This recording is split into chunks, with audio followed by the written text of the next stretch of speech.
अगर आप पढ़ाई करते हो और पढ़ाई में आपको 2 दिक्कत बहुत होती है। पहली चीज़ कि आपका फ़ोकस टूट जाता है एंड सेकंड चीज़ कि आप जो पढ़ते हो उसे भूल जाते हो।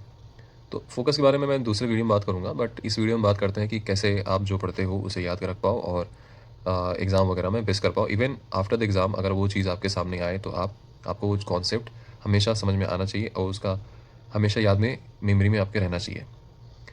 तो देखो, नॉर्मली जो मैंने देखा है हमारा पैटर्न जो स्टडी का होता है वो ये है कि हम चीज़ों को याद रखना चाहते हैं, है ना?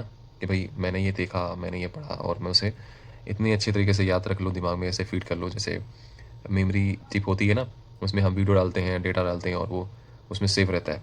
बट हमारा माइंड ऐसे काम नहीं करता।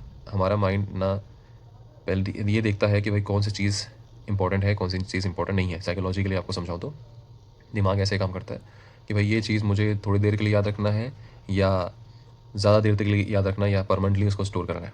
ठीक है, ये डिफरेंशिएट करता है। अब हमें उसको बताना है कि ये कैटेगरी कौन सी है। ये कैटेगरी शॉर्ट टर्म की है, थोड़ी देर के लिए याद करके छोड़ देना है। हम वॉक कर रहे हैं रोड पे, कोई बिल्डिंग, हमने कोई मॉल देखा, शॉपिंग या कोई भी अच्छी चीज़ देख ली, देखा हाँ याद है, देख लिया, बाद में भूल गए, शॉर्ट टर्म मेमोरी है। बट कभी कभी होता है बचपन की बहुत चीज़ें हमें याद होती हैं तो लॉन्ग टर्म मेमोरी है।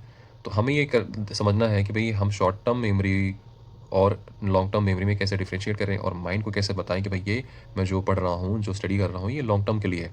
तो उसके लिए टोटली हमें चेंज करना है कि हमें याद नहीं करना कोई चीज़, हमें रिकॉल करना है। मेरे यहाँ पे पॉइंट याद रखना, कभी भी अगर आपको अगली बार स्टडी में कोई चीज़ पढ़ना हो और उसको याद रखना हो तो आप ये समझो कि भाई मैंने ये पढ़ा, इसे मैं रिकॉल कर सकता हूँ कि नहीं। रिकॉल करना क्या होता है, मैंने ये पढ़ा, मैंने टेक्स्ट बुक से पढ़ा है, वीडियो देखी, जो भी किया, पढ़ा, उसको बंद किया, उसको अब मैं याद कर रहा हूँ कि यार मैंने ये चीज़ पढ़ी थी, ये फॉर्मूला पढ़ा था, यहाँ पे ये कैलकुलेशन किया था, उसके बाद में ऐसा रिजल्ट मिला था, हाँ मैं इस चीज़ को समझ रहा हूँ। फिर उसके बाद में ये पढ़ा था। तो उसको जितना आप इस तरीके से चीज़ों को बंद करके आप माइंड में रिकॉल करोगे ना, उतना वो साइन है, वो कंपेयर, हम दिमाग को साइन बता रहे हैं कि भाई ये चीज़ हमारे लिए ज़रूरी है, इसको लॉन्ग टर्म के लिए स्टोर करो। अब ये कई तरीके से आप कर सकते हो, लिख सकते हो अपने दिमाग में, दिमाग में रिकॉल कर सकते हो, बोल करके उस चीज़ को एक्सप्रेस कर सकते हो या किसी फ्रेंड को टीच कर सकते हो।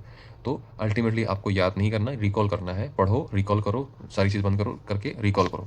रिकॉल करोगे, जितना बेटर रिकॉल कर पाओगे उतना बेटर आपकी मेमोरी होगी। एक बार करो 30% होगा, दूसरी बार करो 50% होगा, तीसरी बार करो 70%, तो चौथी बार, तीसरी बार, चौथी बार 100% याद आएगा। एंड वो साइन होगा आपके दिमाग को कि भाई इसको परमानेंटली स्टोर करना है एंड डेफिनेटली वो लॉन्ग टर्म के लिए स्टोर होगा। तो याद नहीं करना है, रिकॉल करना है।